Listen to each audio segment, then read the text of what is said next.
भाग्य को कोसने वाले इस कहानी को जरूर सुने। एक बार एक इंसान अपनी जिंदगी से बहुत परेशान था।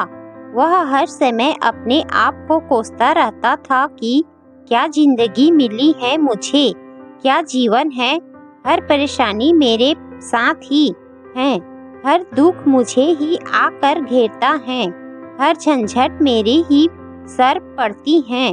एक दिन इसी तरह अपने आप को बैठा हुआ कोस रहा था कि क्या नसीब है मेरा, क्या किस्मत है मेरी, क्या जिंदगी है मेरी कि तभी अचानक एक बाज अपने शिकार को पंजों में दबाए हुए एक पेड़ पर आकर बैठ जाता है और वहीं पर अपने उस शिकार को खाने लग जाता है।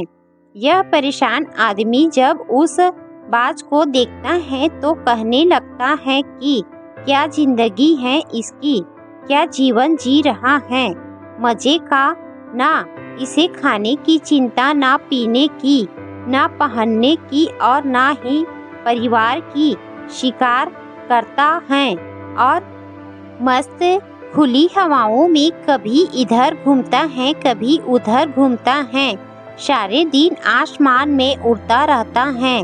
असल जिंदगी तो यही है, जीवन तो यह जी रहा है। और फिर वह आसमान की तरफ देखकर जोर जोर से चिल्लाता है कि काश मैं भी एक बाज होता तो मुझे भी कोई दुख ना होता, मुझे भी कोई परेशानी ना होती, काश मैं भी एक बाज होता। जब वह 2 से 3 बार जोर जोर से चिल्लाता है कि काश मैं भी एक बाज होता तो मुझे भी कोई दुख ना होता, मुझे भी कोई परेशानी ना होती, तो अचानक आसमान में बिजली कड़कने लग जाती है और आसमान से आवाज आती है कि हे इंसान, क्या यह हमने सच सुना कि तू हमारी दी हुई जिंदगी से परेशान है और तू एक बाज बनना चाहता है। तो इस आकाशवाणी को सुनकर यह इंसान हैरान रह जाता है और आसमान की तरफ देखकर कहता है कि हाँ, मैं सच में अपनी इस जिंदगी से बहुत परेशान हूँ, क्योंकि हर परेशानी मेरे साथ ही है, हर दुख मुझे ही है, हर तकलीफ मेरे ही साथ है। तो आसमान से फिर आवाज आती है कि हे इंसान, एक बार फिर सोच ले, हमने तुझे बड़ी प्यारी जिंदगी दी है, लेकिन अगर फिर भी तू चाहता है कि हम तुझे बाज बना दे तो हम तुझे बाज बना देंगे, लेकिन अगर एक बार हमने तुझे बाज बना दिया तो फिर हम तुझे बाज से इंसान दोबारा नहीं बनाएंगे। तो यह आदमी तुरंत जवाब देता है कि मैंने अच्छी तरह से सोच लिया है कि मुझे बाज ही बनना है और एक बार बाज बनने के बाद मैं दोबारा कभी नहीं कहूँगा कि मुझे इंसान बनना है। तभी ऊपर से आवाज आती है कि जैसे तुम्हारी इच्छा, और वह इंसान बाज बन जाता है। बाज बनते ही वह इंसान खुली हवाओं में उड़ने लगता है, कभी उड़ता हुआ इधर चला जाता है, कभी उड़ता हुआ उधर चला जाता है और सोचता है क्या मजे की जिंदगी है, असल जिंदगी तो यही है, ना कोई चिंता, ना कोई परेशानी, ना कोई डर। वह सारा दिन ऊंचे आसमान में उड़ता रहता है, 2-3 मिनट पंख मारता है, उसके बाद पंख मारना बंद कर देता है और लंबे समय तक हवाओं में तैरता रहता है। इसी तरह हवाओं में तैरते हुए शाम का समय नज़दीक आ जाता है, तो वह सोचता है कि मेरे पास रहने का एक ठिकाना भी होना चाहिए, मेरा अपना एक घर होना चाहिए जहाँ मैं रात में आराम कर सकूं। तो यह सोचकर वह छोटी छोटी लकड़ियाँ इकट्ठा करने लग जाता है और एक ऊंचे पेड़ पर अपना घोंसला बनाने लग जाता है।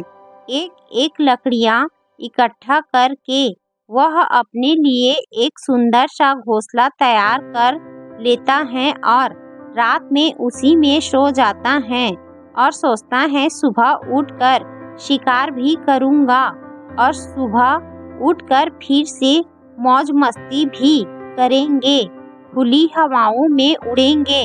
सुबह होते ही वह शिकार की तलाश में निकल पड़ता है, हवाओं में उड़ता रहता है, ऊपर से जाकर देखता है कि कहीं जमीन में मुझे कोई शिकार नजर आए तो मैं तुरंत जाकर उसे दबोच लूं और वहीं पर खा लूं। लेकिन उसे कोई शिकार नजर नहीं आता।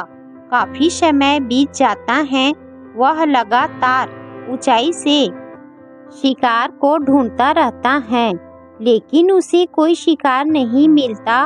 फिर पास एक जंगल होता है, यह उस जंगल में चला जाता है, यह सोचकर कि शायद वहाँ कोई अच्छा सा शिकार मेरे हाथ आ जाए। यह जंगल के ऊपर उड़कर शिकार को ढूंढता रहता है, जंगल के अंदर जाकर भी शिकार को ढूंढता है, लेकिन इसे वहाँ भी कोई शिकार नहीं मिलता। शाम का समय नजदीक आ जाता है तो मायूस होकर वापस अपने घोंसले की तरफ लौट रहा होता है कि रास्ते पर थक कर एक पेड़ के ऊपर बैठ जाता है।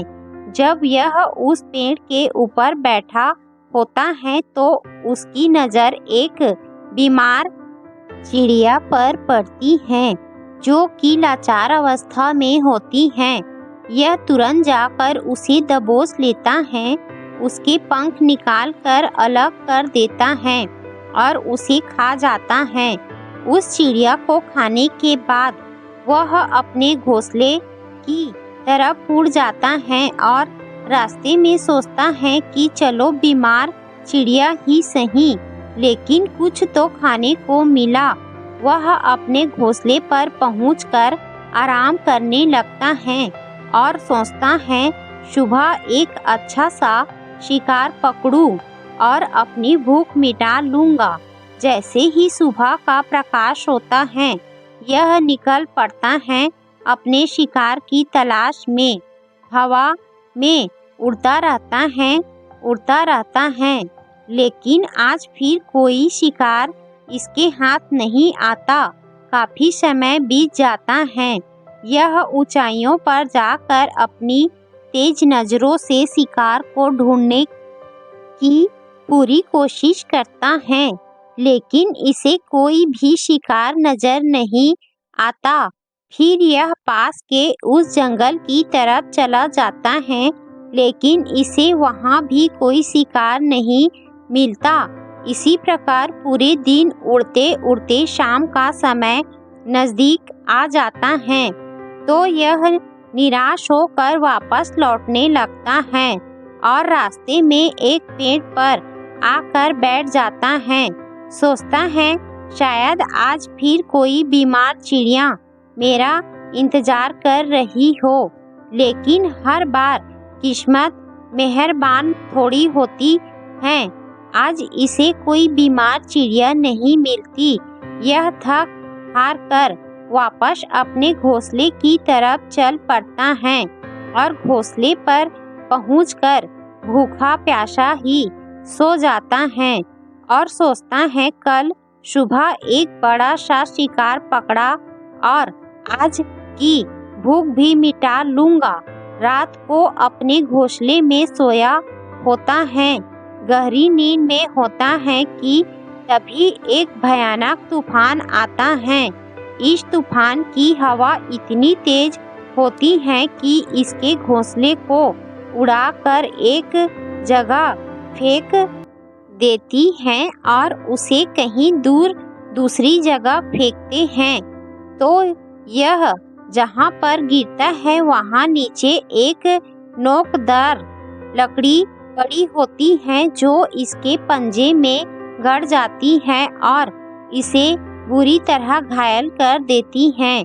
तूफान के रुकने के बाद बारिश शुरू हो जाती है। तेज बारिश होती रहती है, पर यह किसी तरह से पेड़ों के नीचे छुप कर बैठा रहता है। बड़ी मुश्किल से इसकी रात कटती है। जब सुबह होती है तो बारिश रुक जाती है। बारिश के रुकते ही चारों तरफ खुशियाँ छा जाती हैं। चारों तरफ हरियाली छा जाती है। नदियाँ और झरने तेजी से बहने लगते हैं। सब कुछ फिर पहले के जैसा हो जाता है। लेकिन यह बाज अब पहले के जैसा नहीं रहा। इसका पाँव बुरी तरह घायल हो चुका है। इसके पंजे में जो लकड़ी लगी थी उसकी वजह से इसका पंजा बुरी तरह घायल हो गया है। और मैं आपको बता दूं कि बाज का जो पंजा होता है वह उसके शिकार को पकड़ने के लिए सबसे ज़रूरी होता है, क्योंकि बाज अपने पंजों से ही अपने शिकार को पकड़ता है, दबोच होता है और फिर अपनी चोंच के माध्यम से नोच नोच कर खाता है। लेकिन अब इस बाज का पंजा बुरी तरह से घायल हो चुका था और वह पिछले 2 दिनों से भूखा भी था। यह शिकार की खोज में थोड़ा सा उड़ता है कि शायद फिर कहीं कोई बीमार चिड़िया इसे मिल जाए, लेकिन कहाँ बार बार कोई बीमार चिड़िया मिलने वाली थी। वह कुछ देर तक उड़ता है, लेकिन फिर भूख और दर्द के मारे थक कर एक पेड़ पर आकर बैठ जाता है। वह पेड़ पर आकर बैठा तो जाता है, लेकिन उसे पता नहीं था कि यहाँ एक और मुसीबत इसका इंतजार कर रही है। और वह मुसीबत यह थी कि 8-10 कौवों का एक झुंड मिलकर इसे परेशान करने लग जाते हैं। इसके ऊपर आकर इसके घाव में चोंच मारने लग जाते हैं। उन्हें भी पता चल जाता है कि यह बाज घायल है और भूख की वजह से कमज़ोर भी हैं। यह बाज उनके बचने के लिए थोड़ा सा उड़ता है और फिर जाकर बैठ जाता है। उनसे पीछा छुड़ाने का प्रयास करता है, लेकिन वह फिर इसके पीछे आ जाते हैं। तो यह फिर उड़कर थोड़ी दूर चला जाता है, लेकिन वह इसका पीछा नहीं छोड़ते और बार बार इसके पास आकर इसे परेशान करते हैं। कौवे अक्सर बाज के साथ ऐसा करते हैं, लेकिन फिर बाज भी उनके साथ एक खेल खेलता है। जब कौवों का झुंड बाज को परेशान करता है और उनका पीछा नहीं छोड़ता, तो बाज हवा में सीधी उड़ान भरने लग जाता है। वह तेजी से सीधा ऊपर की ओर उड़ने लग जाता है। कौवे भी उसके पीछे उड़ते हैं, लेकिन कुछ देर तक उड़ने के बाद कौवे ऐसी ऊंचाई पर पहुंच जाते हैं जहां पर उन्हें ठीक से ऑक्सीजन मिलनी बंद हो जाती है। उनका दम घुटने लग जाता है, उनकी सांस रुकने लग जाती है। तो फिर वह वहां से ऊपर नहीं जा पाते, पर क्योंकि बाज तो बादलों से भी ऊपर उड़ सकता है, इसीलिए वह तो ऊपर चला जाता है। लेकिन कौवा वहां से ऊपर नहीं जा पाते और वो नीचे आने लगते हैं। तो इस तरीके से बाज उनसे अपना पीछा छुड़ा लेता है। लेकिन ऐसा करने के लिए, इतनी ऊंची उड़ान भरने के लिए इस बाज के पास इतनी ताकत नहीं थी, क्योंकि यह भूखा भी था और घायल भी था। तो यह उड़ता और थोड़ी सी दूर जाकर बैठ जाता और कौवे फिर आकर इसे परेशान करने लग जाते। इसी तरह भूख और घायल हालात में एक दिन गुजर जाता है, दूसरा दिन गुजर जाता है, तीसरा दिन गुजर जाता है, लेकिन इस बाज की हालत में कोई सुधार नहीं हो रहा था। वह बद से बदतर होती जा रही थी। चौथे दिन जब यह बिल्कुल खत्म होने पर आ जाता है।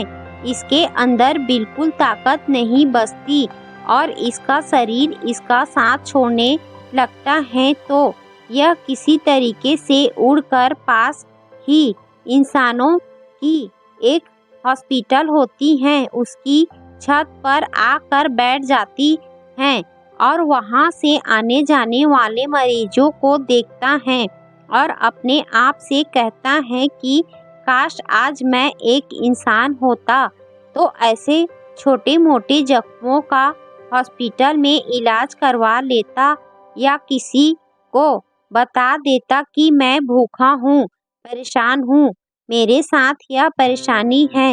लेकिन आज मैं एक ऐसा बेजुबान परिंदा हूँ जो किसी से कुछ नहीं कह सकता, किसी को अपना दुख नहीं बता सकता, किसी से कोई मदद नहीं मांग सकता। यही बात सोचकर वह उसी छत पे आकर दम तोड़ देता है। वह अपनी जान की कुर्बानी तो दे जाता है लेकिन साथ ही साथ हमें यह सिखा भी दे जाता है कि आपको जैसा बनाया गया है आप जैसे भी हो उसी में खुश रहो और उसी में बेहतर करने की कोशिश करते रहो, न कि इस बात से परेशान रहो कि काश मैं ऐसा होता, काश मैं वैसा होता, काश मैं यह बन जाऊं। आपको जैसा भी बनाया गया है आप उसी में अपना सर्वश्रेष्ठ करने का प्रयास करते रहो।